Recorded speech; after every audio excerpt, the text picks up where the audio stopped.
Bismillahirrahmanirrahim. Assalamualaikum warahmatullahi wabarakatuh. Waalaikumsalam warahmatullahi wabarakatuh. Alhamdulillahirrahmanirrahim. Teman-teman dari media, terima kasih sudah hadir. Terima kasih juga buat Dr. Hamim. Ya, terima kasih buat Rumah Sakit Brawijaya Saharjo. Ada Ica di samping kiri saya. Jadi hari ini teman-teman, preskon kita akan bercerita tanggal 22 April kemarin, jam 6 pagi sudah dilakukan alhamdulillah proses lahiran putri kami, ya alhamdulillah dalam keadaan yang baik. Proses lahirannya melalui sesar dan lahir dengan berat 3,6. Beratnya 3,67, panjangnya 48 cm. 48 cm. Dan yang membantu Dokter Hamim di sini, masya Allah luar biasa. Terima kasih ya dok ya. Dan kami beri nama anak kami adalah Aisyah Aulia Putri Harlino. Ya, Aisyah Aulia Putri Harlino. Aisyah itu dari nama istrinya Rasulullah. Kemudian Aulia itu juga berarti pemimpin yang baik, ya, insya Allah. Putri karena dia perempuan, dan Harlino nama saya. Jadi doa yang kami sematkan di nama putri kami, semoga menjadi perempuan soleha seperti istrinya baginda Rasulullah, dan juga bisa menjadi pemimpin yang baik, insya Allah seperti itu. Dan semua proses berjalan dengan lancar. Dibantu dengan tim dokter dan tim medis yang sangat juga profesional, ya, dipimpin oleh Dokter Hamim di sini. Dan juga terima kasih dari kami berdua untuk Rumah Sakit Brawijaya Saharjo yang sudah memberikan pelayanan yang sangat luar biasa, ya, dan kami sangat merasa terbantu sekali. Dan kami merasa bahwa rumah sakit ini memiliki kenyamanan, ya, untuk segala hal, termasuk juga green hospital konsepnya. Kira-kira itu yang bisa kami sampaikan. Ica mungkin mau tambahin? Iya, jadi alhamdulillah kita sangat terbantu sekali dengan Rumah Sakit Brawijaya Saharjo, karena jujur walaupun sudah pernah operasi sesar sebelumnya untuk kedua anak sebelumnya gitu, tapi di kehamilan yang ketiga ini itu memang banyak sekali ceritanya, ya. Gitu, mulai dari tanggal lahiran yang maju, terus juga proses yang memang ini anak perempuan pertama kami gitu. Jadi kami sangat berterima kasih sekali sama Rumah Sakit Brawijaya Saharjo, dan alhamdulillah prosesnya semua cepat, dan bahkan sekarang pun juga nggak nyangka karena berbeda dari saat melahirkan sebelumnya gitu. Waktu melahirkan Rendra dan Malik di hari ketiga, ya, keempat, ya. Hari keempat itu masih beradaptasi dengan semua keadaan. Kalau yang sekarang sudah lebih kuat, sudah bisa lebih jalan, pemulihannya juga lebih cepat. Jadi sebenarnya HPL-nya Ica itu tadinya tanggal 1 Mei. Tapi ada beberapa hal yang memang mengharuskan untuk dilakukan tindakan sesar di tanggal 22 April. Kami Ica sama saya datang ke rumah sakit ini tanggal 21 sore hari untuk CTG janin, ya, mengecek jantungnya janin. Dari hasil itu kemudian dilaporkan ke Prof, dan Prof langsung merekomendasikan supaya dilakukan tindakan di tanggal 22 jam 6 pagi. Karena hasilnya itu memang menurut Prof harus dilakukan di secepat mungkin, gitu ya, sesegera mungkin. Maka dilakukanlah sesar itu di tanggal 22 April 2024. Nah, selanjutnya nih kita akan dengar juga dari Prof kira-kira bagaimana saat prosesnya kelahiran putri kami melalui proses sesar itu. Silakan Prof.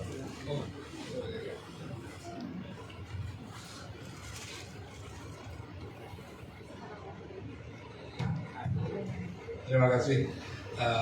Assalamualaikum warahmatullahi wabarakatuh. Waalaikumsalam. Terima kasih kepada semua media yang telah hadir pada kesempatan ini, dan khususnya yang telah meliput kegiatan atau acara pada siang hari ini di mana Pak Dude ya, Pak Rulinio Dude dan Ibu telah menceritakan sudah tentang kelahiran putri ketiganya, ya, anak ketiga tapi putri. Ya. Jadi pada hari Senin tanggal 21 itu dilaporkan bahwa istri Pak Dude Wija ya, itu mengeluh kesakitan di perut bagian bawah, di mana memang perencanaan itu tanggal 28 kalau nggak salah, walaupun KPL-nya itu tanggal 1 tapi tanggal 28 nanti kalau nggak salah untuk dilakukan seksio cesaria. Kenapa seksio cesaria? Karena Ibu Wija ini sudah 2 kali seksio. Sudah 2 kali pembedahan untuk melahirkan anak. Alhamdulillah melihat dari hasil kardiotomografi atau CTG yang dilaporkan tadi, di mana CTG itu adalah menggambarkan kondisi rahim dan menggambarkan kondisi jantung janin. Ada 2 item atau 2 faktor ya, melihat kondisi jantung janin dan kontraksinya atau kondisi rahimnya, maka bisa diperkirakan untuk di sesar pagi hari. Karena kalau kegiatan itu dilakukan di waktu malam kecuali emergensi ya, itu biasanya persiapan dan seterusnya itu kurang lengkap lah. Jadi pagi hari kita tetapkan jam 6 dan kebetulan setuju baru pasien dan keluarganya, dan kemudian kita putuskan untuk cesarean di lantai 7 jam 6 pagi. Alhamdulillah semuanya lancar, jadi bayi dilahirkan jam 6.30 ya, dan menangis langsung, artinya bayi dalam keadaan sehat walafiat. Alhamdulillah. Kemudian kegiatan sesar diselesaikan sampai jam 7.30 mungkin ya, jam 7.30, dan Ibu Wija sudah bisa kita pindah ke recovery room atau ruang pulih, dan selanjutnya diobservasi 1-2 jam. Setelah semuanya baik, kontraksi baik, tensi baik, maka bisa dipindahkan ke ruang rawat biasa. Dan Brawijaya, kami sebagai manajemen Brawijaya mengucapkan selamat atas kelahiran putri ketiga, dan saya mengucapkan juga terima kasih atas kesediaan untuk mau lahir di Brawijaya. Justru ini yang kami harapkan dari teman-teman sejawat, teman-teman sekalian, mungkin media bisa menyampaikan. Jadi kami ini rumah sakit yang relatif baru, sekitar 4 tahun dibangun, dioperasionalkan dan mempunyai kelebihan-kelebihan sebagai green hospital. Jadi green hospital itu adalah salah satu konsep rumah sakit yang mengutamakan ya aliran udara itu tidak tergantung hanya karena AC, ya, karena air condition. Nah, tetapi kita juga mengharapkan betul-betul fresh ya udara yang dari luar. Sebab itu di koridor-koridor itu kita buka dan kita isi AC seperlunya atau yang memang diperlukan, seperti itu.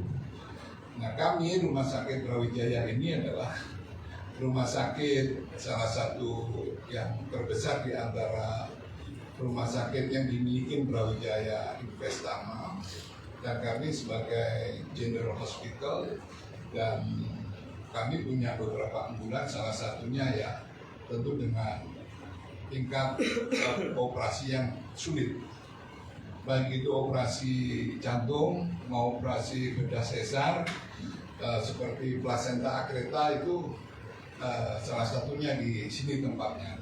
Jadi kami ada tim yang expert yang bisa menangani, mudah-mudahan hal-hal yang kita khawatirkan di dalam proses operasi itu bisa selamat dan happy semua. Bapak ibunya happy, bayinya happy, rumah sakit happy, dan semuanya senang. Saya kira itu aja sebagai tambahan dari kami Rumah Sakit Brawijaya Searjo. Mudah-mudahan akan membawa kebaikan kita semua. Amin. Terima kasih sekali lagi Bang Yudi dan Ica atas kesediaannya. Ya, mudah-mudahan nanti semuanya bisa bermanfaat. Wabillahi taufiq wal hidayah. Assalamualaikum warahmatullahi wabarakatuh. Terima kasih Dr. Hakim. Ini teman-teman ada yang mau bertanya? Bertanya, silakan. Ya. Kak Ica mungkin secara sendiri metodenya ERAS atau seperti apa sih, dan mungkin yang ketiga sesar mungkin ada perbedaannya nggak sih, apalagi kan ini anak perempuan gitu, perbedaannya apa sih? Iya, jadi memang untuk yang ketiga ini itu berbeda dari sesar sebelumnya. Kalau yang Rendra dan Malik saat itu memang masih menggunakan sesar yang konvensional. Kalau untuk yang Aulia sekarang itu dengan SCRX. Makanya alhamdulillah pemulihannya pun juga bisa lebih cepat. Terus untuk perbedaannya sendiri mungkin lebih di berat badan anaknya ya. Iya. Kalau prosesnya kayaknya semuanya hampir sama, tapi memang dari awal kita periksa Lia ini secara berat badan itu lebih besar daripada abang-abangnya gitu. Jadi memang begitu lahir pun kita agak kaget juga, tapi alhamdulillah bersyukur karena sehat semuanya. Jadi Lia lahir dengan berat 3,67 gitu. Jadi itu sih yang lebih beda. Mungkin cewek mungkin waktu hamil sendiri lebih suka dandan nggak sih dari Kak Ica sendiri? Kalau dandan sih enggak ya, tapi lebih apa ya? Ya itu lebih banyak ceritanya. Jadi kayak misalkan dari trimester awal waktu hamil Rendra sama Malik itu tuh nggak terlalu merasa mual. Tapi kalau yang sekarang ini mualnya tuh lebih sangat signifikan. Terus di kehamilan di trimester akhir pun merasain lagi mualnya. Terus rasa-rasa kontraksi itu juga lebih cepat gitu. Jadi memang ya setiap kehamilan kan punya cerita ya, dan ya inilah cerita kehamilannya yang ketiga gitu. Karena anak pertama ada yang lebih senang nggak sih di antara kalian nih, anak perempuan pertama nih, mungkin ada yang lebih senang nggak sih di antara kalian? Sama ya. Kita dari tahu Ica hamil, walaupun belum tahu jenis kelaminnya, kita udah sangat bersyukur sekali ya, karena memang saya sama Ica dari awal nikah tuh memang pengennya anak lebih dari 2 gitu pengen ya.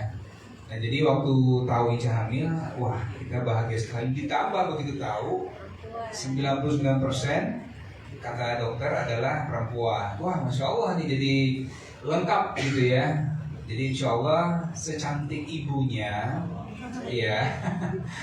Dan saya kan belum pernah punya anak perempuan. Jadi ini pertama kalinya. Maka sebelum anak saya lahir, saya tanya sama teman-teman, sama kakak saya yang punya anak perempuan, gimana sih cara mendidik atau membesarkan, merawat anak perempuan itu beda apa enggak sih? Ada yang bilang katanya dia sama ayahnya lebih lengket gitu, lebih dekat, dan bondingnya lebih kuat gitu ya. Apa sih yang mesti dijaga gitu, dan gimana kemudian PR kita menjaga abang-abangnya tidak ada kecemburuan nih ya kan, terutama Malik yang selama ini jadi yang paling kecil, sekarang dia punya adik. Nah ini juga kemarin kita sempat ngobrol-ngobrol sama dokter ya, kita dikasih arahan ya gimana supaya si anak tengah dan abangnya ini nggak merasa tersingkirkan perhatiannya karena ada yang baru. Gitu. Tapi sejauh ini Malik gimana? Bisa dikatakan kayak anak cewek biasanya kan cowok emang nggak ditindik, nah sekarang langsung ditindik atau gimana sih untuk telinganya sendiri supaya nggak merasa sakit? Iya. Nah kemarin kita juga konsultasi dokter anak. Nah beliau bilang boleh ditindik ya, boleh ditindik. Tapi itu pilihannya kembali ke orang tuanya, mau ditindik langsung atau enggak, gitu dok ya, boleh ya. Jadi tapi antingnya kita udah siapin.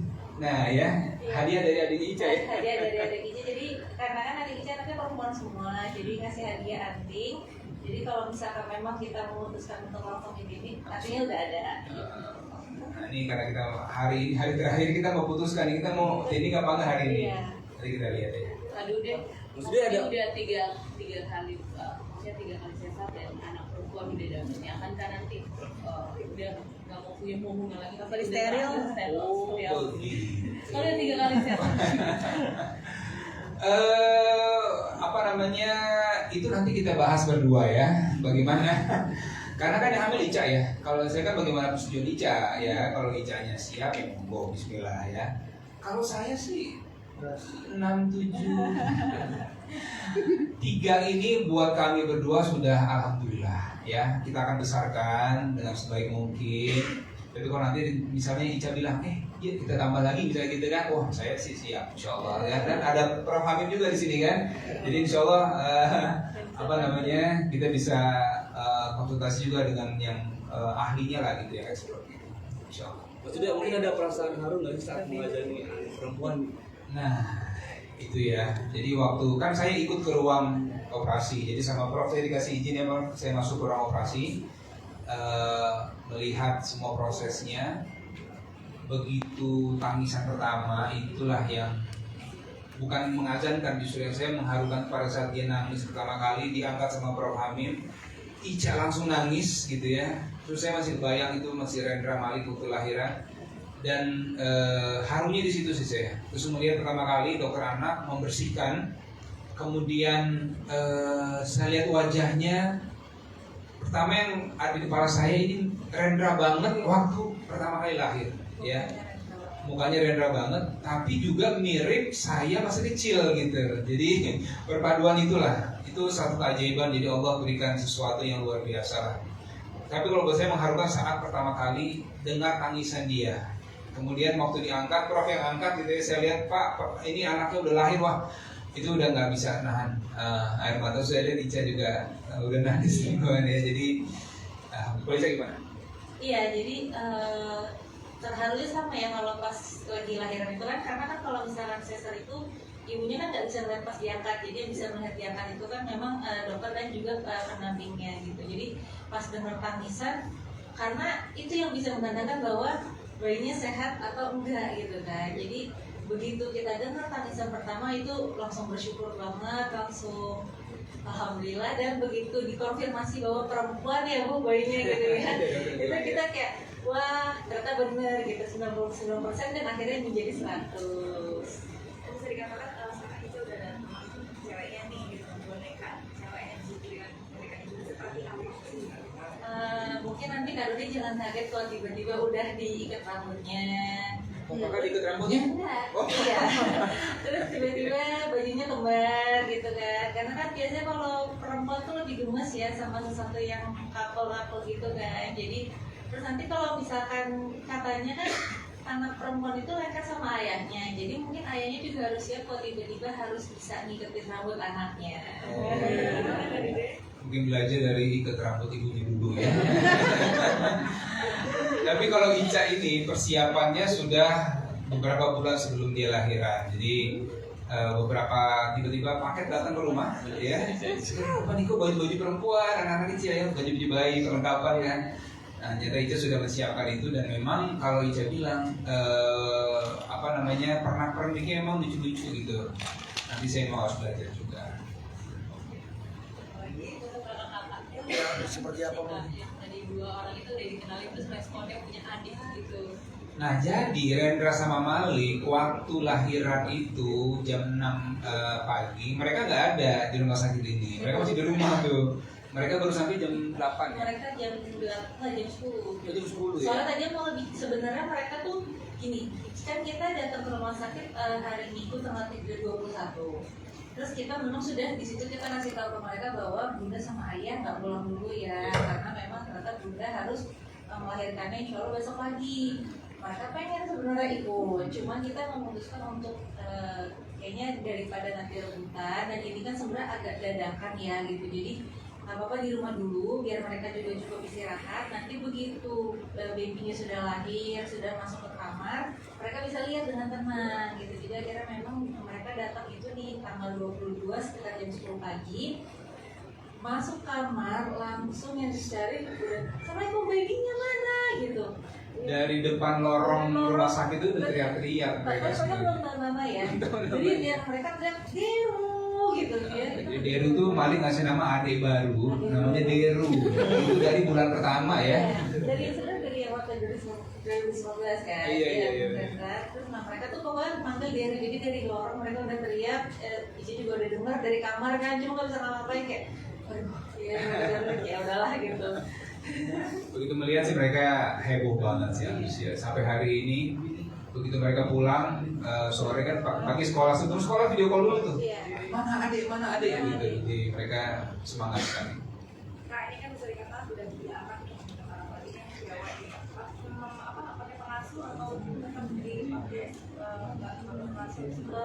Kita sebenarnya anak pertama kedua ada yang bantu gitu. Terus memang untuk anak ini yang ketiga kita belum ada tambahan ya, maksudnya cuma memang kalau misalkan pastinya ya yang membantu itu untuk nge-backup kita juga kan, karena kan Rendra sama Malik juga udah sekolah, terus belum mungkin nanti kalau dia juga ada kerjaan cuti atau di luar kota gitu, jadi supaya di rumah nggak terlalu keteteran gitu. Cuman kalau untuk apakah setiap anak nanti ada masuk, kita sih belum kepikiran seperti itu gitu. Pokoknya yang penting kita berusaha untuk semuanya kita asuh sendiri, kita urus sendiri semuanya gitu sampai nanti dia besar. Kak Ica,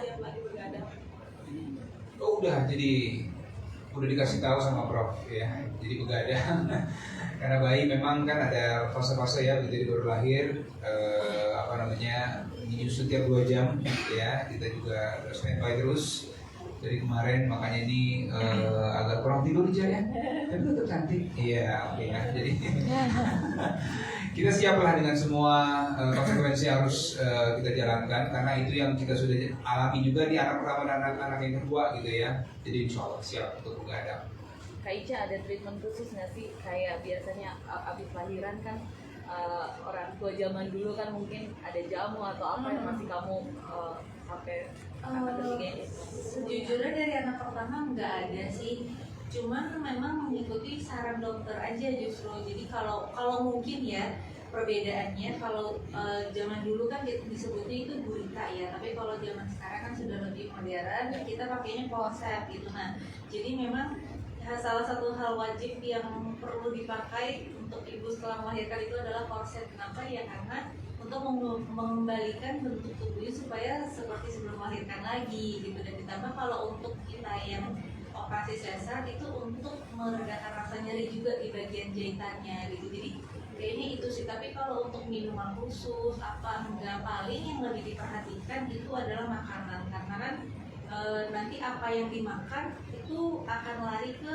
ASI kan, terus akan diminum sama bayinya gitu. Jadi kayaknya lebih ke situ. Yang penting semuanya sehat dan dipantau aja semuanya gitu. Jadi nggak ada kayak ritual atau minuman khusus gitu kan. Kak Ica, mungkin ada proses penyambutan di rumah nggak sih? Karena kan ini anak perempuan pertama nih. Atau ada dekorasi khusus di rumah gitu?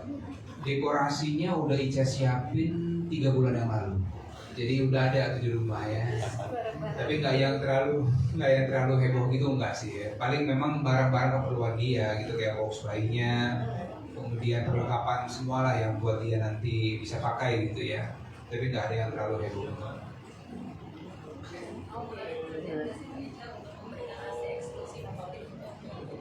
Insya Allah ya, karena kan Rendra sama Malik juga saya eksklusif sampai 2 tahun alhamdulillah. Jadi ini juga berusaha semoga bisa memberikan hasil eksklusif hingga 2 tahun untuk baby ya.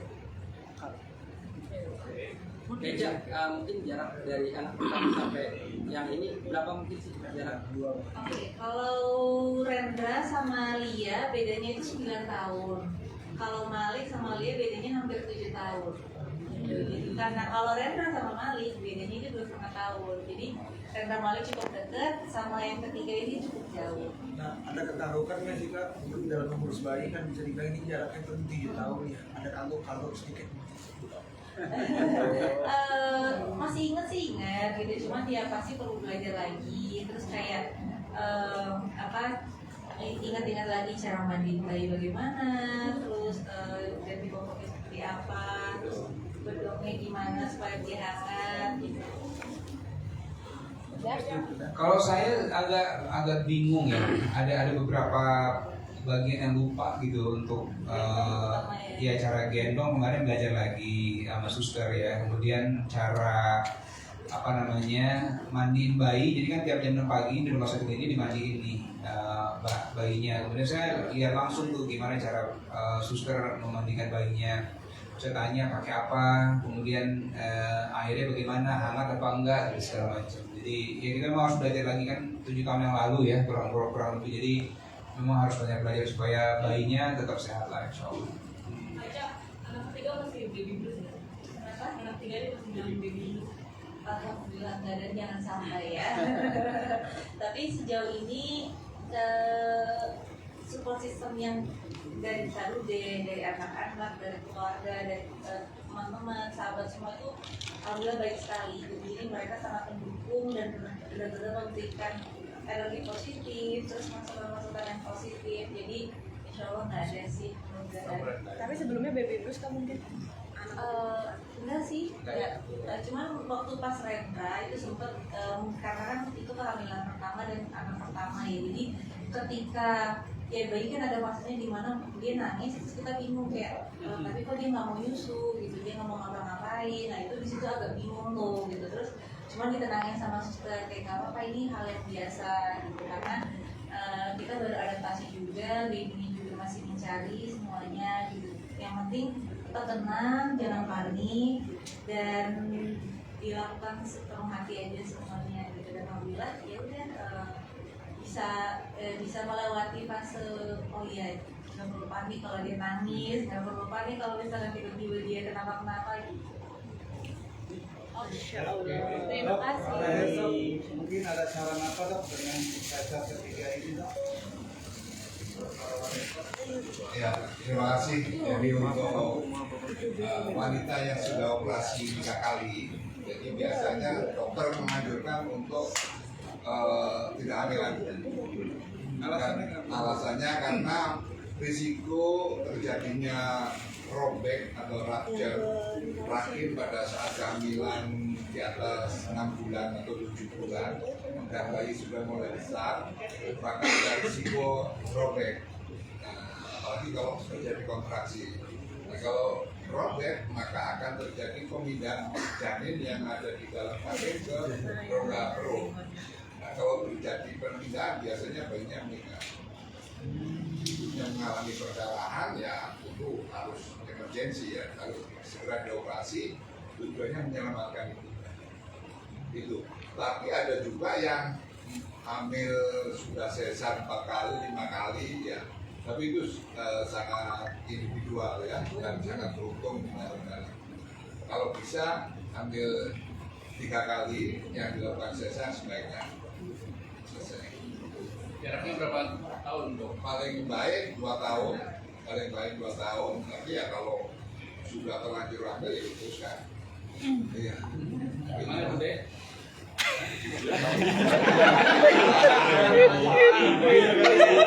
Tapi dok, di Rumah Sakit Brawijaya sendiri bisa menangani ketika harus hamil setelah 3 kali kehamilan. Ya, kami memang mempunyai tim tadi seperti yang kita itu adalah kita punya tim yang kuat Pak. Artinya di dalam keahliannya sudah menangani kasus-kasus yang sulit, termasuk kehamilan yang 5 kali bekas sesar ya. Bahkan karena sering sesar itu ada risiko plasenta ovariani itu tumbuh di bawah. Nah, kalau tumbuh di bawah itu namanya plasenta akreta atau spektrum akreta. Kalau itu terjadi, maka itu harus ada operasi khusus. Operasi khusus itu satu bisa dipertahankan rahimnya, coba diteruskan, tetapi kalau tidak bisa rahimnya diangkat. Dan bahkan yang terjadi, yang mohon maaf ya, kalau hari-hari di bawah itu sangat risiko untuk ibunya. Jadi akan terjadi perdarahan yang bisa dikontrol dan bisa meninggal. Oke, terima kasih.